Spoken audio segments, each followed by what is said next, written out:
Good morning to all of you. Today we discuss an important relation between phase difference and path difference. So in the last class we derived an equation of a progressive wave. The equation of a progressive wave is the equation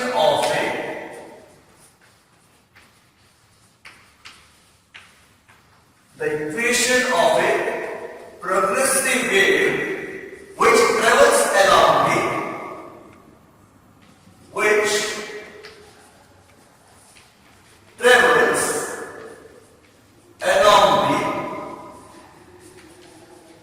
positive x-axis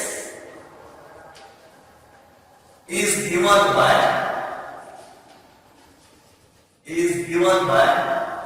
y is equals to a sin omega t minus kx. So this is the standard equation of a progressive wave which is travel along the positive x-axis. So here y is the displacement, where a is the amplitude, sin is the mathematical function to describe this kind of wave, and omega t minus kx is nothing but your phase.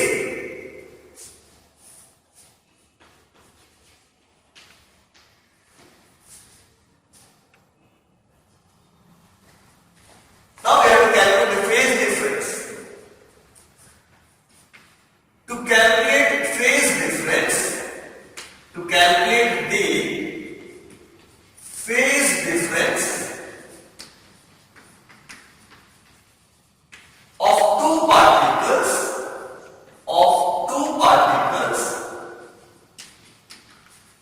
and these two particles are x1 and these two particles are any particle, these are the two particles.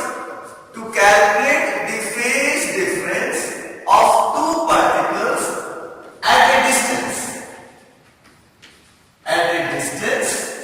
x1 and x2, these are the two distances of two particles and these distances are taken from the origin of the wave.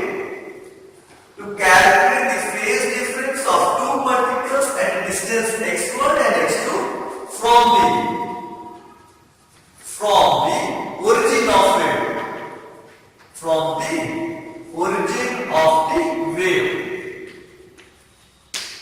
So now we have to write the displacement of first particle and displacement of the second particle, and these two particles are taken from the origin, and these distances are x1 and x2 are the distances of the first particle, x2 is the distance of the second particle from the origin of the wave. So the displacement of the first particle, y1 is equals to, it is the displacement of the first particle, y1 is equals to a sin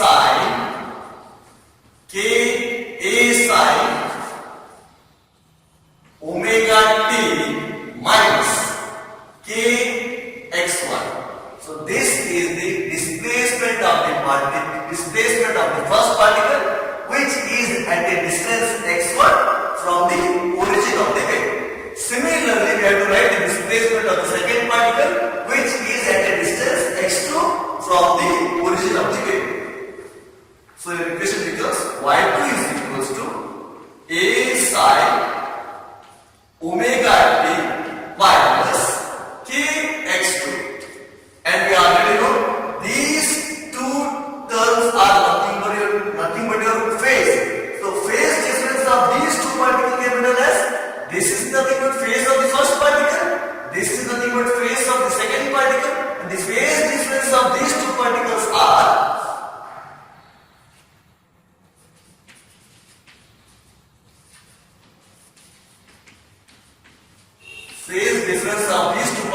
denoted as delta y is equals to omega t minus kx1 minus, because we are calculating phase difference. So phase difference of first particle, phase difference of second particle. Omega t minus kx1, this is the phase of the first particle.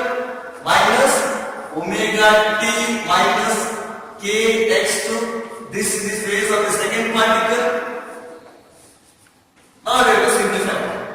Omega t minus kx1 minus into plus is minus omega t, minus into minus becomes plus kx2.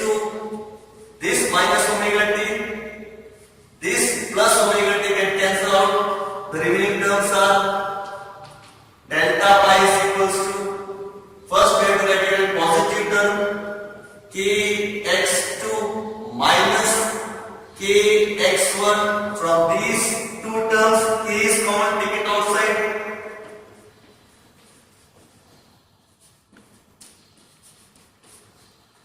Then delta pi is equals to k multiplied with x2 minus x1. Then delta pi is equals to k. In place of k, where k is nothing but an angular wave number and it is also called as propagation constant, and k is replaced by 2 pi by lambda multiplied where x2 minus x1 is nothing but a path of difference. So it is taken as delta x, where delta pi is nothing but a phase difference, delta x is nothing but a path difference. The relation between phase difference and path difference is this relation. That is delta pi is equals to 2 pi by lambda of delta x. So this is nothing but a phase difference.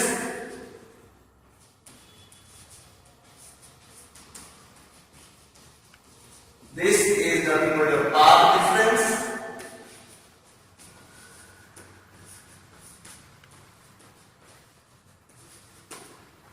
So this is the important bit for 3 marks. Let's take a new topic. In this topic we have to calculate the speed of a traveling wave or speed of a progressive wave, because traveling wave is also called as progressive wave. To derive the speed of a traveling wave or progressive wave, first we have to write the standard equation of a progressive wave. That is y is equals to a sin omega t minus kx. In this equation, y is the displacement, a is the amplitude, omega t minus kx is nothing but your phase. So omega t minus kx is nothing but phase and it is equals to constant. So differentiate this equation or differentiate this equation with respect to time, we get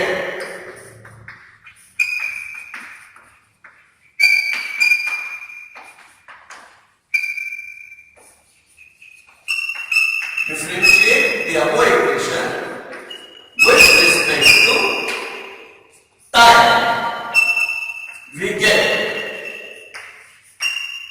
it means that d by dt of omega t minus kx is equals to d by differentiation of this can be done as d by dt of omega t minus kx, and differentiation of constant is always 0. So now we have to differentiate this bracketed term. In this term, once we differentiate d by dt of omega t, in this omega is constant taken outside, then d by dt of t, it means that differentiation of time minus d by dt of kx. In this term, k is constant taken outside, then d by dt of x is equals to constant. Then omega, the differentiation of time with respect to time is always 1. So d by dt of t is always 1 minus k. It can be written as dx by dt. Write it as same. Dx divided by dt is equals to 0. Multiply omega with 1 to get omega minus k dx divided by dt is equals to 0. Take this negative term on this side, on right side, then becomes omega is equals to k dx divided by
where k is nothing but your angular wave number or propagation constant.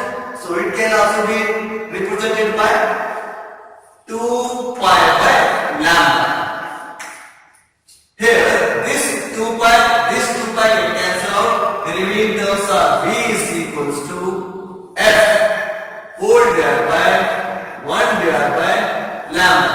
Now you simplify taking this lambda on the upper side, then once you simplify this equation you get v is equals to f into lambda. So this is the equation of a speed of a traveling wave. V is the speed or velocity of the traveling wave, whereas the frequency of the traveling wave, where lambda is the wavelength of the traveling wave or a propulsion. So this is the relation between velocity, frequency and wave. And the next topic is superposition of waves. So what is the meaning of superposition? Superposition is nothing but when the two waves overlap with each other, then what happens to the wave?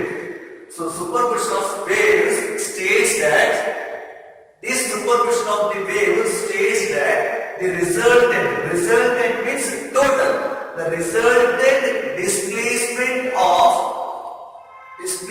of two or more waves of the same kind meeting at a point, means when the two waves meet at a certain point, then it is equals to meeting at a point is equal to the algebraic sum of the displacement of the individual wave.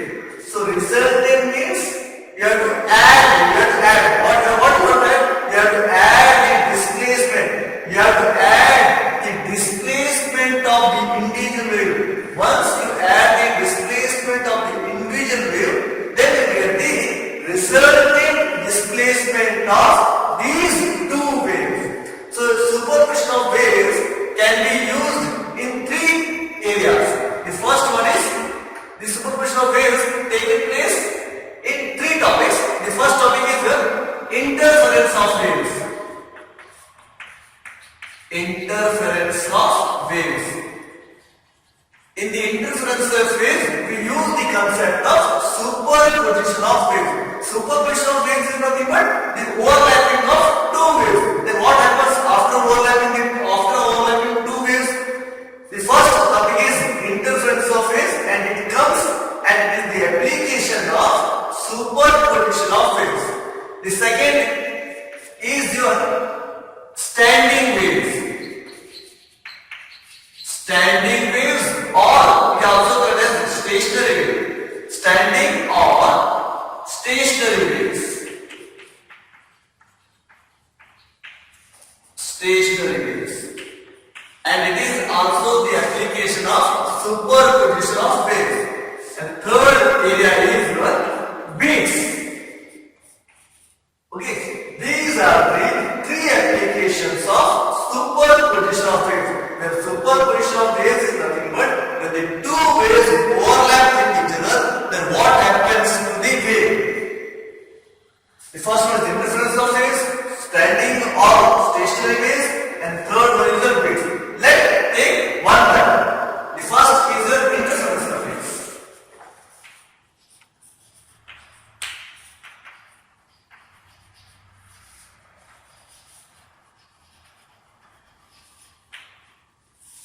In the interference of waves, when the wave of a certain frequency overlap with each other, it means that if this is the first wave,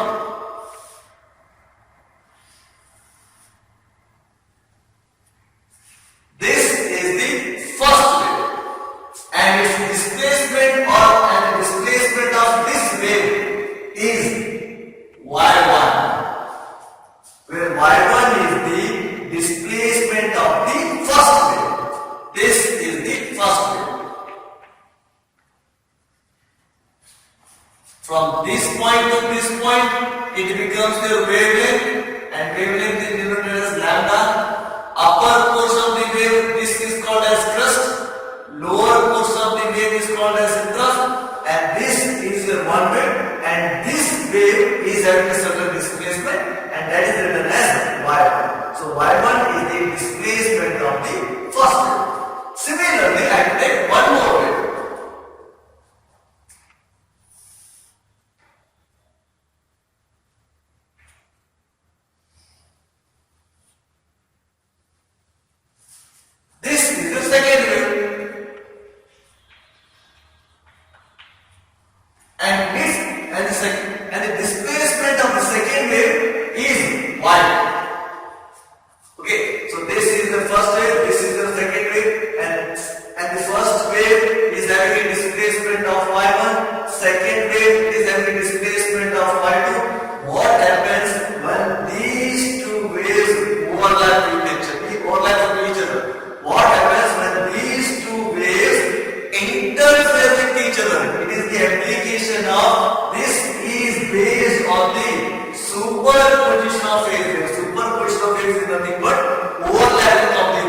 y1 is the individual displacement of this wave, y2 is the individual displacement of the second wave. When these two waves overlap or superpose or interfere with each other, then you get the resultant displacement of these waves. The resultant displacement is the total displacement of these two waves, and the total displacement or the resultant displacement of these two waves can be written as y is equals to y1 plus or minus y2, where y is the resultant displacement of these two waves, where y is the resultant displacement of these two waves, y1 is the individual displacement of the first wave, y2 is the individual displacement of the second wave. When you add these two, when you add these two waves, when you add the individual displacement of these two waves, you get the resultant displacement. Here I have done plus or minus. In which case you have to take plus, in which case you have to take it as minus. So I will explain. Let's study this topic. The first one. These two are the two waves having displacement of y1 and y2. And this portion is called as crust. This portion is called as crust. This portion is called as crust. And this portion of the wave is called as a trough. And this is the second wave, and this is your crust. I have denoted it as C, and this is your trough, and it is denoted as T. So, when you have to take plus, when you have to take minus. Let's see. When these two waves are overlap with each other, or interfere with each other, or these two waves superpose with each other, in that case, if the crust falls on the crust of the second wave, okay, listen carefully. The crust of the first wave falls on the crust of the second wave. When the trough of the first wave falls on the trough of the second wave, then you get the new wave. Okay? When the crust fall on crust, trough fall on trough, then you get a new wave is formed. And new wave is formed is denoted as y is equals to y1 plus y2. In this case, I write as plus, because in this case, crust falls on crust, trough falls on trough, then it becomes your y is equals to y1 plus y2, where y1 is the displacement of the first wave, y2 is the displacement of the second wave. When you add these two displacement of the individual wave, you get the resultant wave, and y is the resultant displacement of the resultant wave. Okay, and this is the amplitude of the first wave. This is the amplitude of the first wave. This is the amplitude of the second wave. This is the amplitude of the first wave. This is the amplitude of the second wave. When crust falls on the crust, trough falls on the trough, then you get a resultant wave, which is having a amplitude of this amplitude plus this amplitude. Amplitude of the first wave, amplitude of the second wave, combine with each other, then you get a new amplitude. And new amplitude is larger than these two amplitudes. Okay? For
centimeter with the amplitude of the resultant wave, and this is the resultant wave of these two individual waves. If you want to get this wave, then you have to add these two waves. So that's why I have written as plus.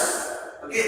So this type of interference, when these two waves interfere with each other, then this type of interference is called as constructive interference. This type of interference is called as constructive interference. Constructive interference.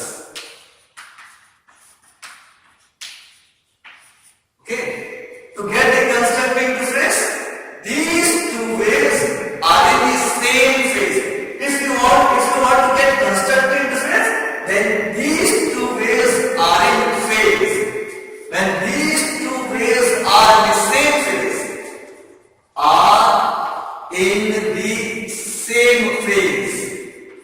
are in the same phase, when these two waves are in the same phase, then the constructive interference. Then what is the meaning of same phase means? When the crust fall on the crust fall on the crust, then it is called as the same phase. Then you get the constructive interference, and the resultant displacement of this wave is denoted as y. Y is equals to y1 plus y2. Where y1 is the individual displacement of the first wave, y2 is the individual displacement of the second wave. When you add these individual waves, then you get the resultant displacement of this wave. And this interference is called as constructive interference.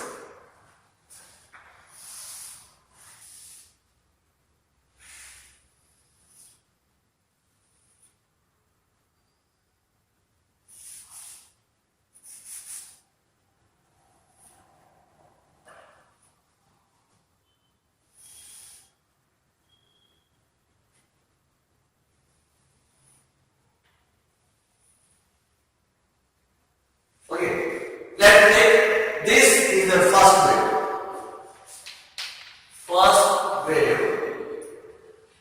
And this is the second wave.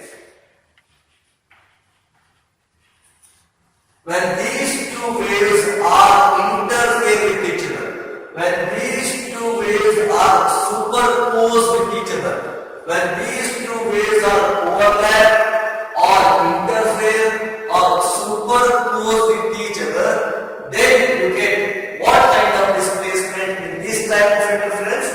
Let's see here. In this case, crust fall on the crust, fall on the crust, then you get the constructive interference.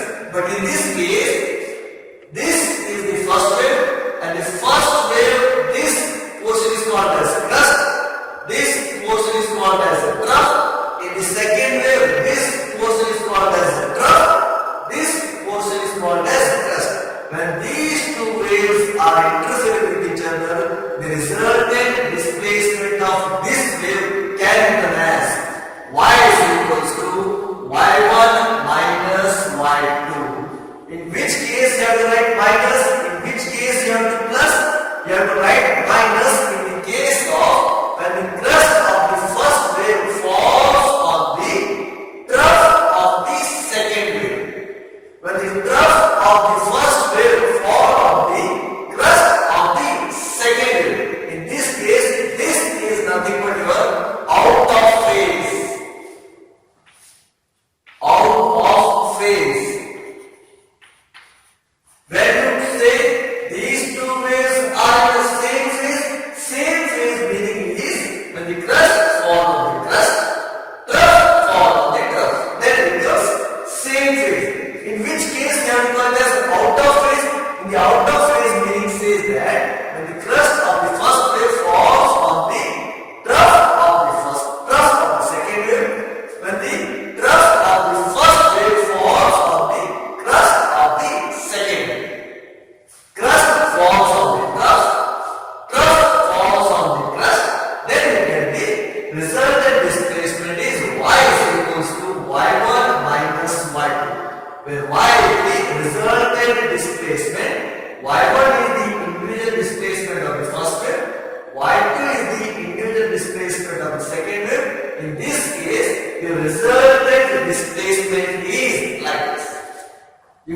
resultant displacement like this. A straight line.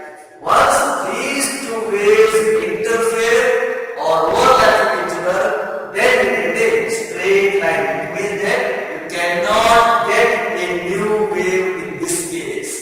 Because why you cannot get a new wave here? Because crust falls on the trough. They are cancelled with each other. Trough falls on the crust. They are cancelled with each other. Then you cannot get a new wave. You get a straight line. And this is the resultant. Why is the resultant displacement of this wave is how much? You cannot get a resultant wave here. So resultant displacement is 0. For example, if this is the amplitude of the first wave, if this is the amplitude of the first wave, and this is the amplitude of the second wave. So amplitude of the first wave is 5 centimeter, and 5 centimeter is in positive x-axis, positive y-axis, because there the positive y-axis is here. So y becomes plus 5 centimeter.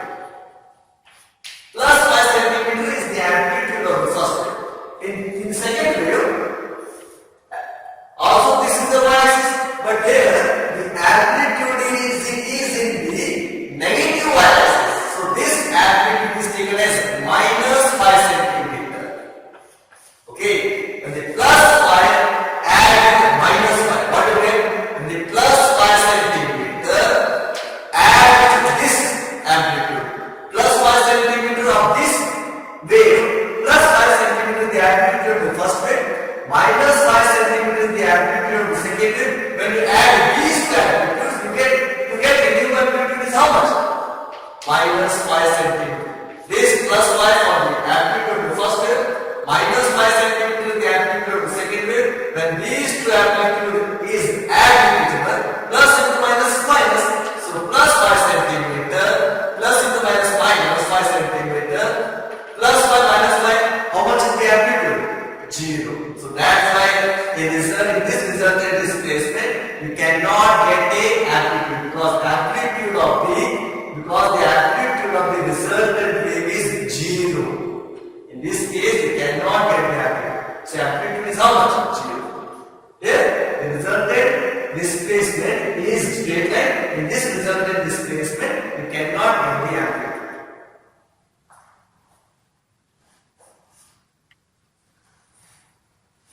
This type of interference is called as destructive interference.